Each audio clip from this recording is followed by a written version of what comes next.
다니엘이 미리 가진 것이라는 말씀의 제목입니다.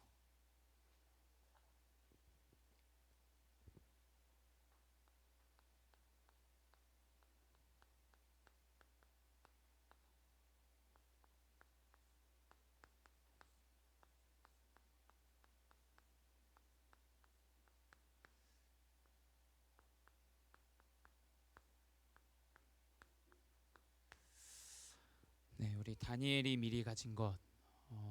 우리 지난주는 엘리사가 미리 가진 것이라는 말씀의 제목으로 은혜를 나눴죠. 엘리사는 스승은 어쩌면 좀 육신적으로 능력이 나타나고 거짓 선지자 450명과의 전투에서 승리도 하고, 헌데 이 엘리사는 싸우지 않고 이기는 영적인 힘을 엘리야에게 강구했고, 그 힘이 회복되어지고 전쟁을 하지 않고도 하나님의 능력이 나타나서 아람 나라가 이스라엘을 넘보지 못하는 그런 응답의 여정을 우리가 확인했습니다.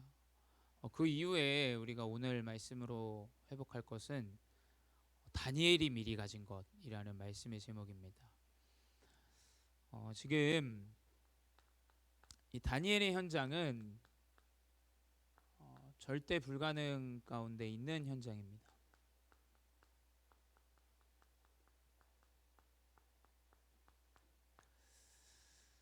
다니엘의 이 시기, 역사적 배경은 이 이스라엘이 바벨론의 이제 포로가 되어져서 끌려간 그 시대입니다.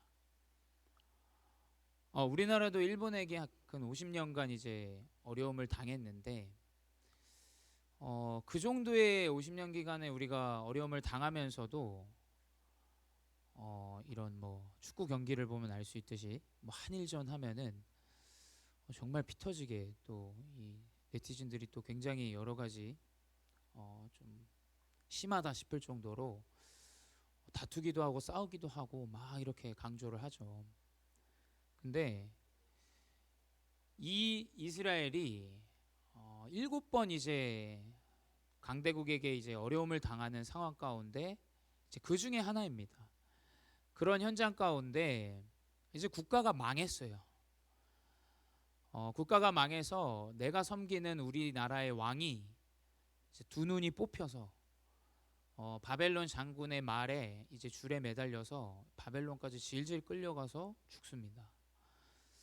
그리고 또 이 다니엘과 이 세 친구는 다 아시겠지만 굉장히 엘리트였기 때문에 그 당시에 이제 강대국들은 포로로 이제 이송해 와요. 똑똑한 친구들을.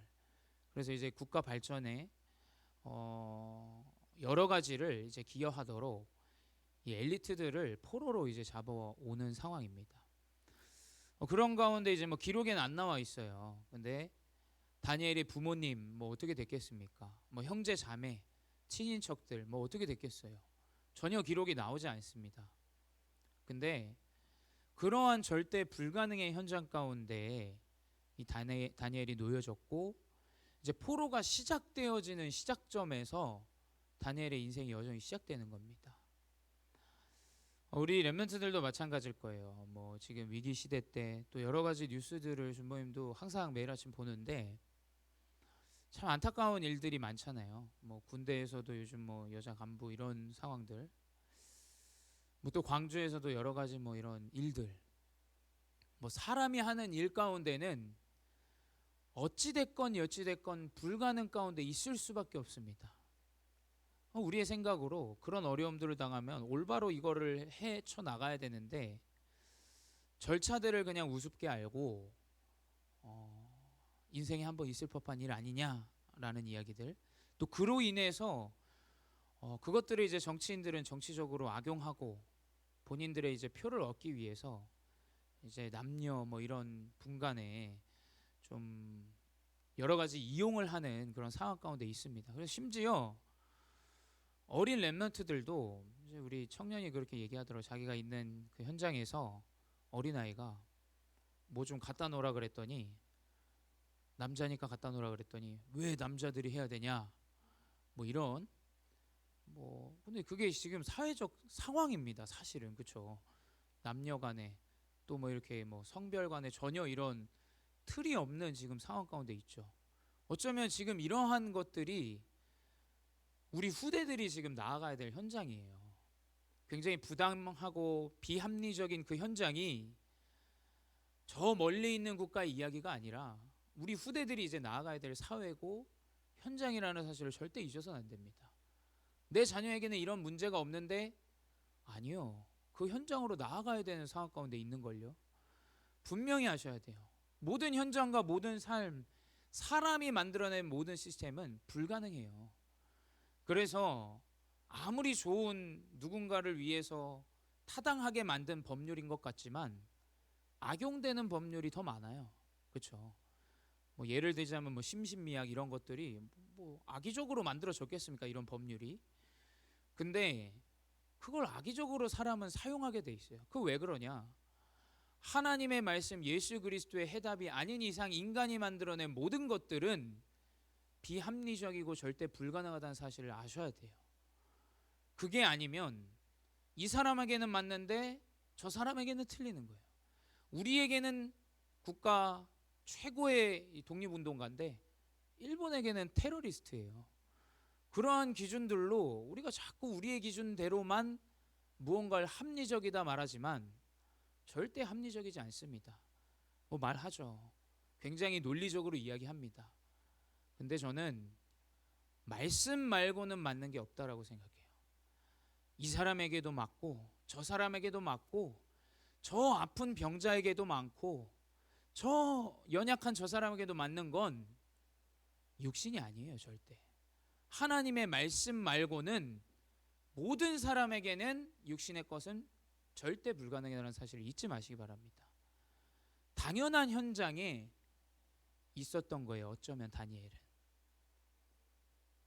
근데 이 다니엘 이 절대 불가능 현장이 정말 크게 다가왔을 거 아닙니까? 그렇죠? 그 현장 가운데 이 다니엘은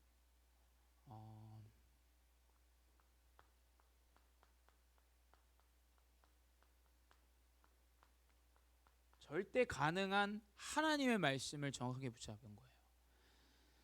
이사야 선지자를 통하여 또 예레미야 선지자를 통하여 하나님께서 주신 만민이 나를 통하여 돌아올 것이다. 그리고 이사야 선지자 렘넌트로 모든 밤나무 상수리가 배임을 당하여도 그루터기는 남아있는 것까지 이 땅의 거룩한 씨가 그루터기니라 라는 언약을 정확하게 붙잡고 있었던 거죠. 현실과 상황은 더 악화될 거예요. 우리의 후대들이 나아가야 될 현장 더 어려워질 거예요.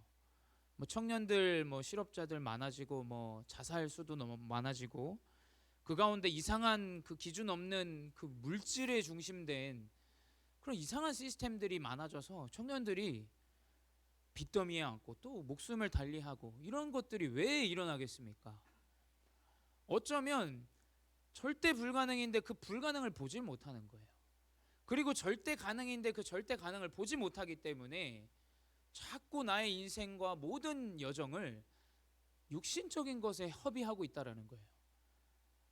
그래서 우리나라는 또 더더욱이 심해요. 왜냐하면 이게 너무 급해요.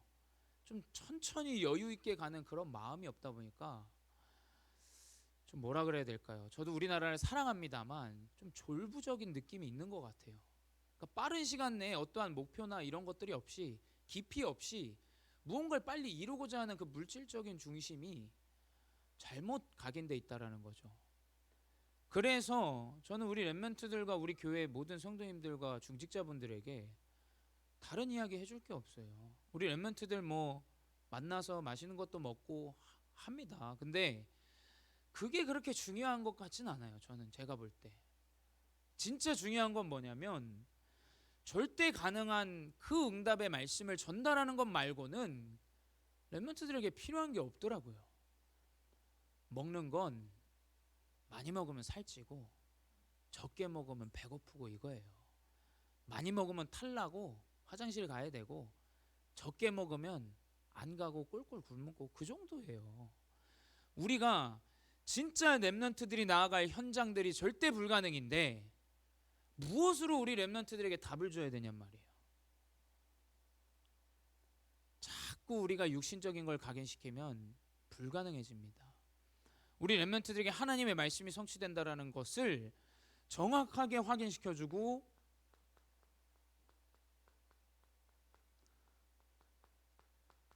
하나님의 절대 계획을 전달해야 돼. 하나님의 절대 계획. 왜 우리 가정이 이렇냐? 왜 나에게 이런 질병이 있는가?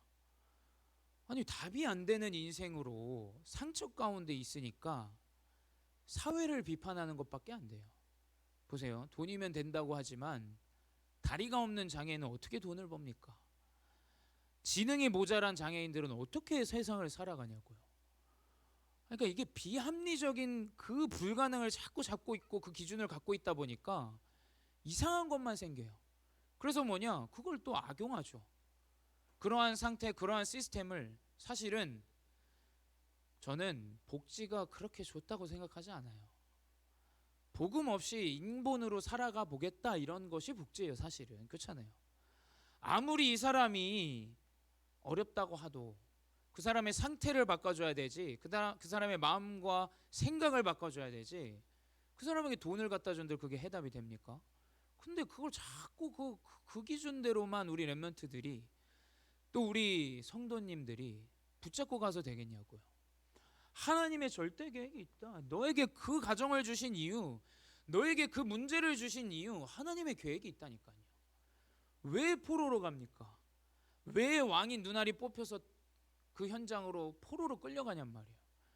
복음 없이, 하나님 말씀 없이 절대 가능한 것을 보지 못하고 육신적으로 완전히 무너지기 때문에 완전히 실패 가운데 놓여져 있는 거예요. 그래서 우리 교사분들과 우리 성도님들 또 렘넌트들은 뭐냐? 하나님이 나를 향한 절대 계획이 뭐냔 말이죠. 하나님 나를 왜 이 땅에 보내셨는가? 하나님이 왜 나를 이 어려움 가운데 있게 하셨는가? 잘 생각해 보면 답은 하나예요. 뭐냐? 증인이라는 절대 여정으로 하나님이 우리 후대의 여정을 인도하시는 그 증인의 그 답밖에 없어요. 왜 나에게 이 문제를 줬나요? 너가 그리스도로 그걸 치유받고 그러한 제자들을 살리라고, 그러한 어려움들 가운데 가난한 자들을 살리라고, 그러한 질병 가진 자들을 살리라고, 이것밖에 없지 않습니까? 제가 왜 중고등부 사역을 하냐면 제가 중고등부 때 하나님께서 참 많은 것들을 바꾸셨어요. 힘들었어요. 괴로웠어요. 그 예배를 4번씩 하루에 드리는 그 선교지에서 너무 힘들었어요. 근데 하나님이 내 체질과 모든 각인들을 바꾸는 시간이 고등학교 시절이었어요. 그래서 저는 한이 있어요. 우리 렘넌트들에게 정말로 각인이 바뀌는 이 시기는, 증인이 되어지는 시기는, 절대 여정이 확인되는 시기는 중고등부 시기예요. 그래서 뭐냐? 하나님이 여러분의 인생을 증인으로, 어떤 증인입니까? 다니엘이 어떤 증인이에요? 포로로 갔지만, 노예로 갔지만 하나님은 살아계시고 역사하신다라는 증인인 거예요. 세상은 말하죠. 돈 많아야 돼. 야, 너는 성공해야 돼. 그래, 공부 열심히 해야지. 근데 여러분을 하나님이 어떤 증인으로 쓰시냐? 저 렘넌트는 하나님 언약 안에 있는데 하나님이 인도하시는 여정이구나. 다른 분들이 어떻게 볼지 모르지만 저는 우리 렘넌트들이 연약하더라도 하나님이 증인으로 쓰실 거라는 확신이 있어요. 설령 뭐 언어를 좀 못하고 또 공부를 좀 못해도 하나님이 우리 렘넌트들을 진정으로 살아계신 하나님의 능력이 나타나는 증인으로 확인하실 거라는 확신이 있습니다. 그래서 쭉 보시라니까요. 이 렘넌트들이 어떻게 하나님의 인도를 받고 하나님의 여정으로 살아가는지. 그게 바로 누구냐? 언약을 굳게 붙잡은 다니엘이에요. 다니엘. 이것이 지금 다니엘의 여정이고 다니엘의 인생이죠. 그래서 다니엘이 미리 본 것이 있죠.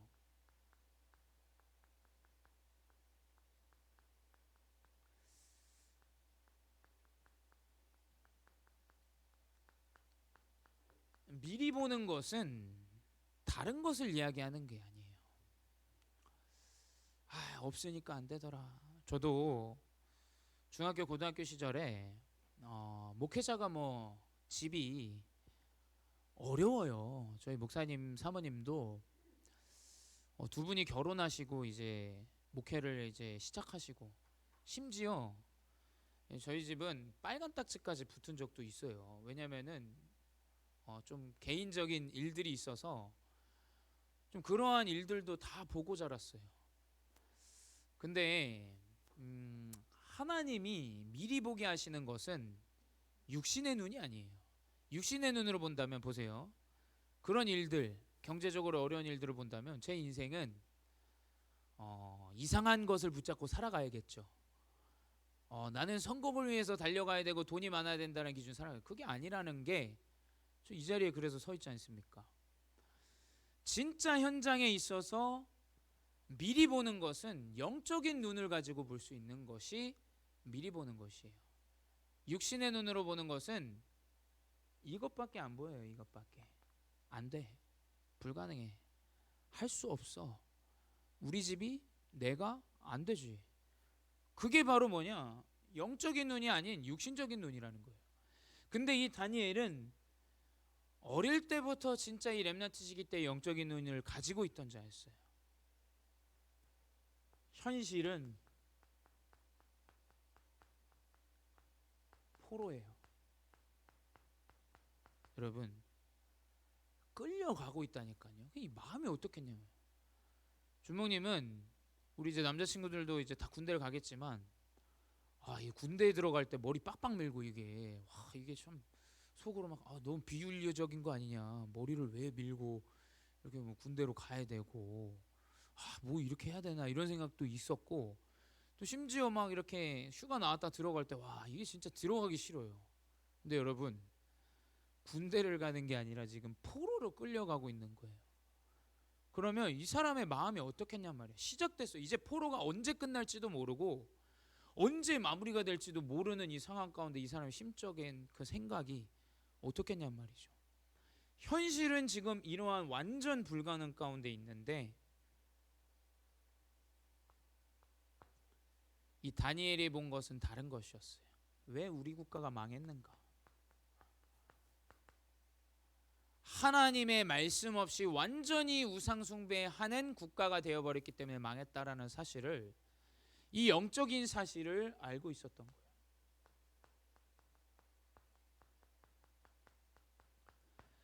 왜 나에게 이러한 질병이 왔는가? 잘 보셔야 돼요. 가문에 흐르는 우상 숭배의 흐름이 있으면 와요. 왜 우리 집은 가난한가? 우상 숭배의 흐름이 있으면 오게 됩니다. 왜 코로나가 터졌냐? 우상 숭배의 흐름이 있으면 그렇게 되는 거예요. 하나님 계획 가운데 말씀 없이 우상 가운데 있으면 하나님은 재앙을 주셨어요.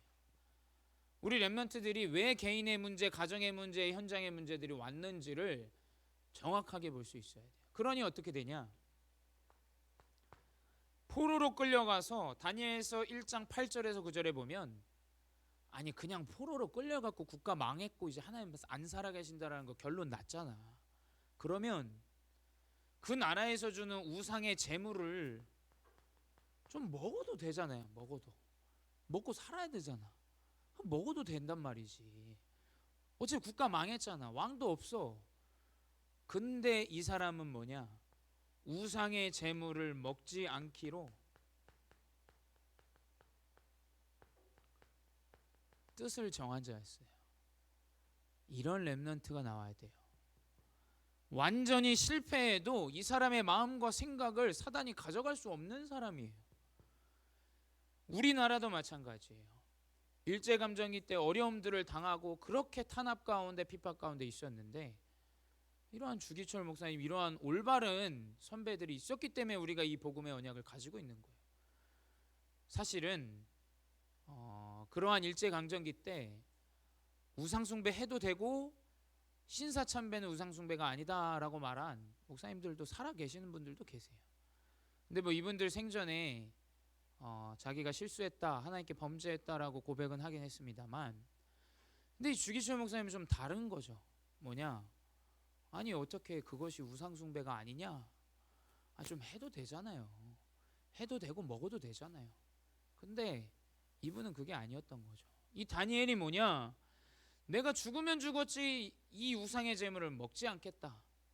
심지어 환관장에게 부탁을 해요. 미안하지만 우리 하나님 믿는 종이기 때문에 이 제물을 먹을 수 없다. 그러니 우리가 먹지 않고 그냥 채소만 먹겠다라고 이야기하고, 이 환관장이 얘기합니다. 아니 그러면 이 환관장도 납득이 가죠. 왜냐? 이 사람은 이 다니엘은 좀 달랐어요. 뭔가 다른 포로들과 달랐고 다른 사람과 달랐어요. 그걸 본 거예요. 불신자도 보는 거죠. 그래서 뭐냐? 내가 왕이 너네들이 얼굴이 쇠약해진 것을 보면 이제 내가 목숨을 부지하지 못할 것 같아서 좀 걱정이 된다 얘기하니까, 그럼 한번 환관장님이 시험해 봐라라고 이야기해요. 뭘 시험하냐? 우리에게 채소를 10일 동안 주고 다른 포로들과 우리들을 비교해 봐라라고 이제 진짜 이 언약을 가지고 뜻을 정한 자로 나아가죠. 근데 어떻게 되냐? 고기를 먹고 우상의 제물을 먹은 자들보다 훨씬 더 얼굴이 윤택하고 건강이 회복되었더라라고 기록되어져 있어요. 우리는 자꾸 먹는 것에 속아요. 우리는 자꾸 눈에 보이는 것에 속아요. 영적인 모든 건 다 버려놓고 자꾸 육신의 것들, 재물의 것만 자꾸 우리가 거기에 간다니까요. 우리 렘넌트들이 뭐냐? 여러분이 학업이 어떻든 괜찮아요. 뭐냐? 진짜 우상의 제물이 아닌, 그 우상이 만들어 놓은 그 기준이 아닌 하나님의 뜻을 정한 자로 나아가야 된다니까요. 현장에 그 렘넌트의 여정을 하나님이 인도하시지, 이게 맞나? 우상 이거 좀 해도 될까? 여러분, 오직이 아니면 흑암이에요. 여러분 분명히 아셔야 돼요. 오직이 아니면 흑암이에요. 오직이 아니면 사단이에요. 오직 그리스도만이 해답이고 오직 그리스도만이 여러분의 인생의 모든 답이라는 사실을 여러분 잊지 않으셔야 돼요. 다니엘은 그것을 알았던 거예요. 그러니까 뭐냐? 안 먹어도 돼. 안 먹어도. 왜냐? 하나님의 언약 안에서 진정으로 뜻을 정한 자. 저는 우리 렘넌트들이 이러한 렘넌트가 되길 기도해요. 육신 때문에, 또 재물 때문에, 또 조금 더 나아가서 월급 때문에 살아보려고 하나님 언약을 저버리고 뜻 없이, 중심 없이, 목적 없이 살아가는 인생에 그러한 삶을 살아가지 않길 소망합니다. 우리 렘넌트들은 뭐냐? 억만금을 줘도 이 렘넌트를 움직일 수 없는 사람이 돼야 돼요. 그 중심을 가진 렘넌트가 돼야 돼요. 그걸 놓고 기도해야 돼요. 그래서 뭐냐? 이 다니엘은 이것을 본 거예요. 이것을. 그러니까 뭐냐? 하나님의 뜻과 하나님의 계획 가운데 그 여정을 당연히 살아가는 거예요. 두 번째 뭐냐? 그 여정을 살아가니까 어떻게 되냐?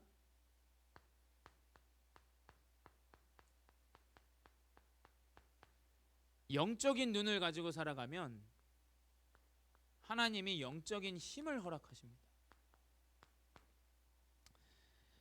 육신의 힘으로 살아가는 거 아니에요, 여러분. 물론 밥은 먹어야 하지만 여러분의 정신과 생각과 마음에 이 영적인 것이 연결되어져 있기 때문에 하나님의 말씀이 없이, 영적인 힘 없이 살아가는 것은 어쩌면 더 궁핍하고 더 피폐한 인생으로 살아가는 지름길이 됩니다. 그래서 우리 렘넌트들이 이 영적인 힘을 가지고 살아가는데 다니엘이 이 힘을 가지고 있었어요. 그러니까 어떻게 되냐?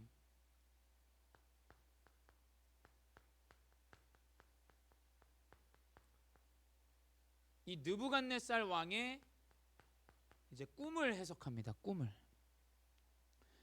매번 말씀드려요. 꿈을 해석한다라는 것은 배우는 게 아니에요.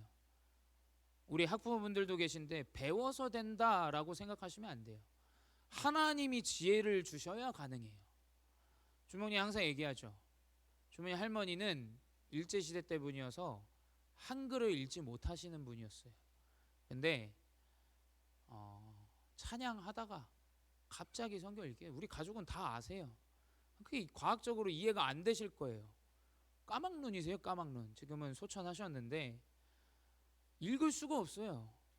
근데 우리는 자꾸 어떤 기준을 얘기하냐? 이거 배우고 이렇게 해가지고 이 절차대로 해야 돼. 아이 맞죠. 그 누가 모르는 사람이 어디 있습니까? 여러분의 선생님도 얘기해요. 네가 공부 잘해가지고 이렇게 준비해서 이렇게 해야 돼. 맞죠? 그걸 모르는 사람이 어디서 그걸 진로 상담이라고 하고 있는 게 학교예요, 사실은. 그렇잖아요. 열심히 공부해서 이렇게 해야 돼. 아니 맞죠? 그걸 랩런트들이 모르는 사람이 누가 있어요? 다 알죠. 근데 이 다니엘은 달랐다니까요. 뭐냐? 하나님이 지혜를 주시는 랩런트니까 뭐냐? 왕의 꿈을 해석해 버려요. 왕이 어떤 꿈을 꾸냐?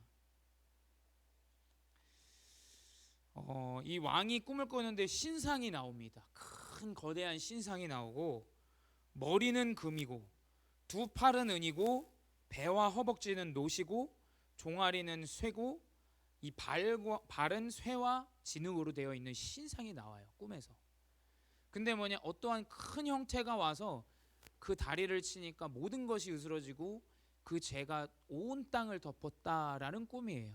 뭐 간략하게 설명을 드리자면 그 꿈을 꾸고 이 왕이 고민해요. 아 이거 무슨 꿈이냐?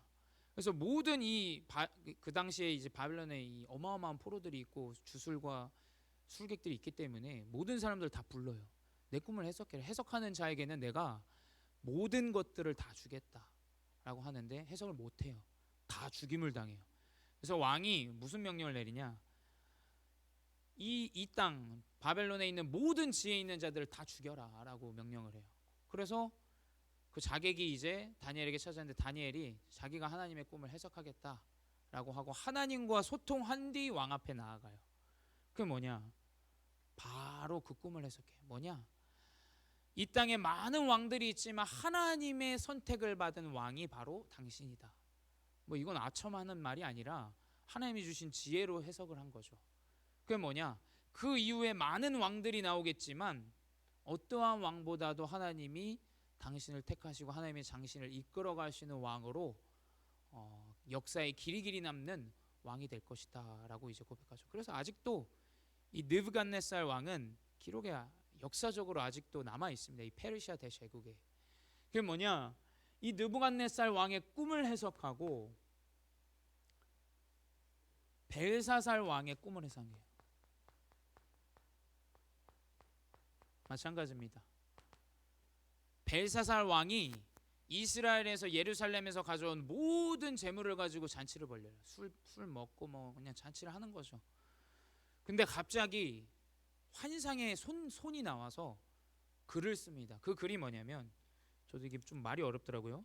메네메네 데겔 우르바신이라는 이 글이 딱 쓰여져 있는 겁니다. 그 왕이 이게 뭐냐? 그 가운데 느부갓네살 왕의 꿈을 해석한 이 다니엘을 아는 신하가 있었어요. 그게 뭐냐? 하나님의 지혜를 입은 자다. 바로 이제 발사살 왕 앞에 나아가죠. 그러니까 이런 자가 돼야 돼요, 우리 랩런트들이. 저는 정말 막 본인이 할 수 있다고 나서고 막 이런 자가 아닌데 하나님의 완전한 지혜를 가진 자여서 하나님이 원하셔서 완전히 하나님이 쓰시는 것을 불신자도 보는 정도가 돼야 돼요. 얘는 좀 지혜가 있어. 얘는 하나님의 영에 감동된 자야. 그게 뭐냐? 벨사살 왕 앞에 나아가셔. 당연히 그 꿈을 해석합니다. 그 꿈이 근데 뭐냐? 이제 당신의 왕의 시대는 이미 끝이 났다라는 이 꿈이에요. 근데 그 꿈을 담대히 다니엘은 해석해요. 그래서 재물을 주는데 그 재물도 마다않고 왕이 그냥 가지십시오 하고 다 드려요. 그냥 필요 없다고 얘기해요. 이런 랩런트들, 이게 진짜 하나님의 지혜를 가진 자예요. 재물로 이 사람을 움직일 수가 없다니까요. 이 중심과 온전한 하나님의 영적인 힘을 가진 자는 절대 세상의 물질로 움직일 수가 없어요. 억만금을 줘도 움직일 수 없는 자예요. 답은 주는데 재물은 필요 없다. 허허, 이게 진짜 어마어마한 랩런트죠, 진짜. 그러니까 어떻게 되냐? 이 다니엘이 다리오 왕까지 또 섬겨요. 그러니까 총리 중에 총리로 섬겨요. 그러니까 그 페르시아 대제국이 역사 아시는 분은 아시겠지만 영토가 어마어마했어요. 어마어마했기 때문에 각 현장에 이제 총리들을 세웠는데 그 총리 위에 아비로 세웠더라라고 되어져 있어요. 그러니까 하나님의 지혜를 가진 이 자가 다리오 왕 때 이 다리오 왕도 결국 뭐냐? 사실은 벨사살 왕의 꿈을 해석한 대로 돼요. 메대 사람 그리고 바사 사람이 당신을 이어서 왕이 될 거다 해서 이 베데 사람 다리오가 꿈을 해석한 다음 날 바로 사살이 돼요. 벨사살이 사실은 역사적으로. 그러다 보니까 사실은 여러분 이 정권이 바뀌게 되면 아시죠? 사람을 다 바꿔요. 근데 이 다니엘은 그대로 다리오 왕이 둬요. 왜냐하면 이 사람 지혜가 있는 걸 알고 있었어요. 이 땅에 완전히 소문이 나 있는 사람이기 때문에 다리오 왕도 다니엘을 터치하지 않았어요. 이런 사람이 돼야 돼요. 우리 렘넌트가 이런 렘넌트가 되기를 진짜 간곡히 기도합니다. 그게 뭐냐? 이 다리오 왕 때 이제 위기가 와요. 또 위기가 옵니다. 그러니까 이 다리오 왕과 함께하는 그 정권의 사람들이 이 다니엘이 시기가 되죠. 당연히 이 사람 어떻게 왕을 3번이 바뀌는데 이 정권이 바뀌는데 바뀌지 않고 이 사람은 그대로 있냔 말이죠. 그게 뭐냐? 이 신하들이 왕을 꾀해요. 이 다니엘이 다른 아무것도 이제 털어서 뭔지 나올 것이 아무것도 없는데 하나님 믿는다는 거 딱 하나, 유대 사람이고 하나님을 믿는다라는 거 그 하나를 가지고 완전히 그것을 법률로 만들어 버려요. 그래서 뭐냐? 왕을 꾀하죠. 왕이시여, 왕은 정말 왕 중의 왕이시고 최고의 왕이신데 당신 말고 다른 왕을 섬기는 자가 있다. 그러한 자들을 사자굴에 넣는 법률을 좀 제정해 달라. 그렇게 하라라고 이제 이야기하죠. 기분이 좋으니까 왕이. 결국 뭐냐? 그 사자굴에 들어가야 되는 상황이 온 겁니다. 근데 오늘 본문이에요. 다니엘서 6장 10절에 다니엘이 이 조서에 왕의 도장이 찍힌 것을 알고도 자기 집에 돌아가서는 윗방에 올라가 모든 사람 다 보라는 거죠. 예루살렘으로 향한 창문을 열고 전에 하던 대로 하루 3번씩 무릎 꿇고 기도하며 그의 하나님께 감사하였더라. 이게 뭐냐? 그냥 죽겠다라는 거예요. 이게 이러한 사람이 돼야 돼요. 위기 앞에서 사람 봐가면서 상황 봐가면서 일 봐가면서 눈치 봐가면서 하는 자가 아니라 내가 이 법률이 그렇게 되는데 하나님께 범죄할 수 없다라는 그 중심 가지고 위기를 들어가 버려야 돼요. 어떻게 되냐? 당연히 사자굴에 들어가요.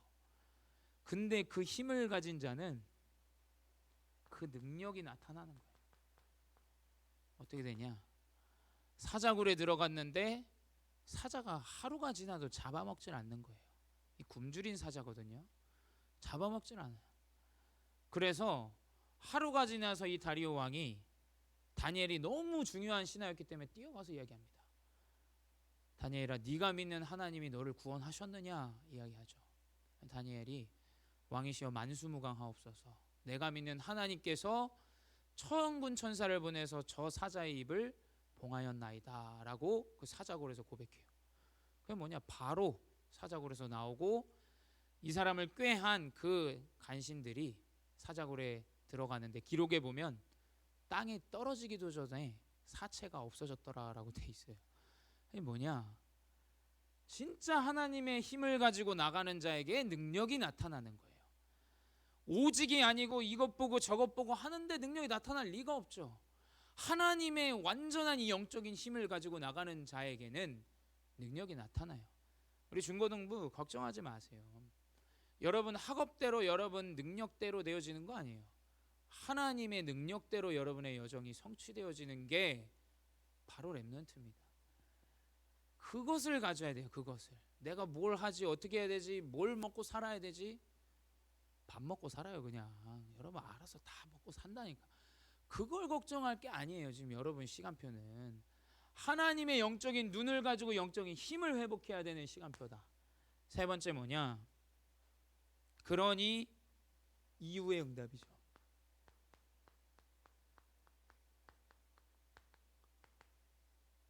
이것도 능력인데 더 큰 하나님의 능력이 나타나요. 기록에 한번 우리 보도록 하겠습니다. 우리 에스라, 우리 성경 좀 켜주세요. 에스라서 1장 1절에서 4절입니다.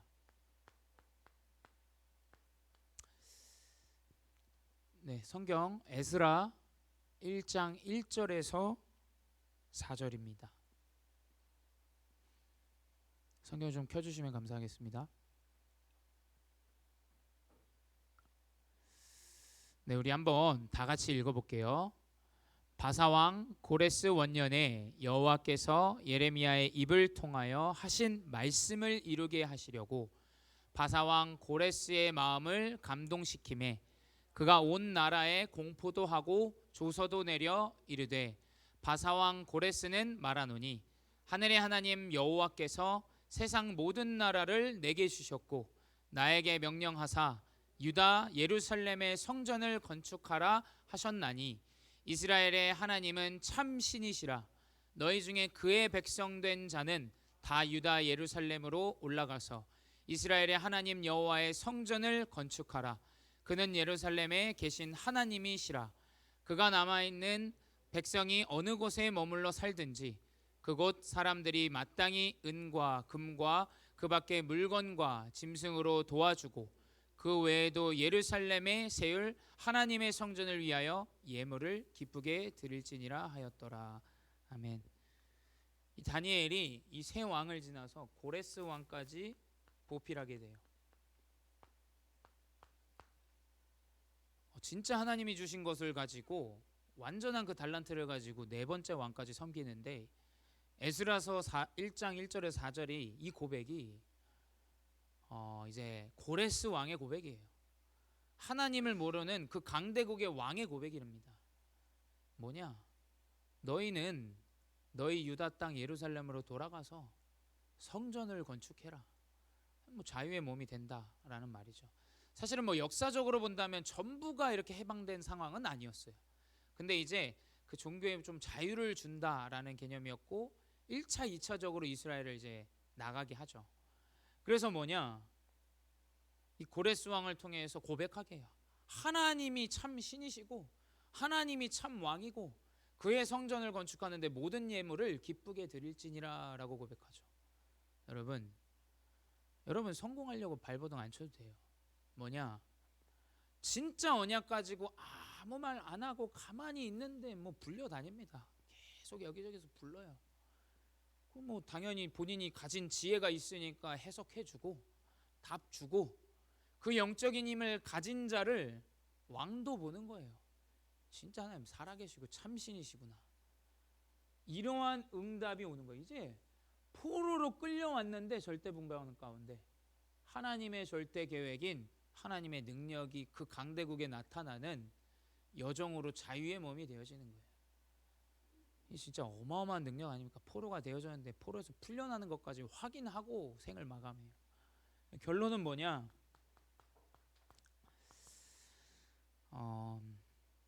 다니엘을 한마디로 한다면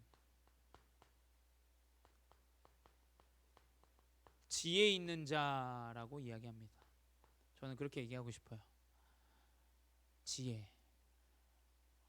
제가 몇 번 얘기했지만 그 지혜라는 단어가 굉장히 좀 오묘해요. 그러니까 우리가 지식, 학교에서 배우는 이런 것들은 이제 knowledge라 그래요. knowledge. 뭐냐면 내가 안 것을 가지고 배운 거예요.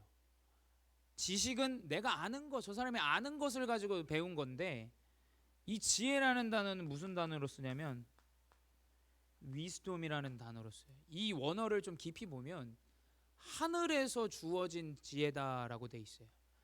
뭐냐면 지식은 여러분이 배우는 게 맞죠. 학교에서 배우는 거. 근데 여러분 하나님이 주시는 지혜는 세상에서 배우는 게 아니에요. 여러분 진짜 이 영적인 비밀을 아는 자가 지혜 있는 자라는 사실을 절대 잊어서는 안 돼요. 그래서 주님이 참 감사한 게 우리 초등부도 그렇고 우리 중고등부도 그렇고 이 렘넌트들이 계속해서 매일매일 말씀 속에서 있는다라는 거, 하나님의 지혜가 임하는 그 시간을 갖는다라는 거 너무 감사해요. 그래서 뭐 주목님 뭐 여러분 뭐 잘 되면 뭐가 있으면 그런 거 없는데 그냥 여러분 보면은 말씀 안에 있는 그게 너무 감사해요. 진짜. 그럼 뭐냐? 여러분이 뭐냐? 하나님의 지혜를 가진 자로 이번 한 주 언약을 딱 붙잡고 살아가시기 바랍니다. 그래서 나에게 주어진 그 언약의 흐름 놓치지 마시고 하나님이 여러분의 인생에 다니엘과 같은 모든 여정을 준비하셨다는 사실 잊지 마시고 강단 말씀 붙잡고 승리하시 바랍니다. 기도하겠습니다. 사랑의 하나님 감사합니다. 하나님의 언약 가운데 다니엘과 같이 우리를 지혜 있는 자로 인도하시고 하나님의 말씀을 붙잡고 참된 능력을 가진 자로 힘을 가진 자로 인도하여 주시니 감사합니다. 주님, 우리 렘넌트들이 이 렘넌트 시기 때 하나님의 영적인 눈이 회복되게 하시고 세상은 다 육신으로만 보고 계산하며 그것의 방법을 따라가지만 우리 렘넌트들은 하나님의 힘으로 하나님의 능력이 나타나는 귀한 제자들 되게 하여 주시옵소서. 주님, 그리하여 하나님이 주시는 지혜를 가지고 살아가는 자로 하늘이 선택한 진정한 렘넌트로 그 중심과 모든 목표를 가지고 살아가는 귀한 제자들 되게 하여 주시옵소서. 연약한 부분 하나님 치유하시고 그 가운데 하나님 미래의 응답을 허락하사 참된 증인으로 인도하여 주시옵소서. 지금도 살아계신 주 예수 그리스도의 이름으로 기도드렸사옵나이다. 아멘.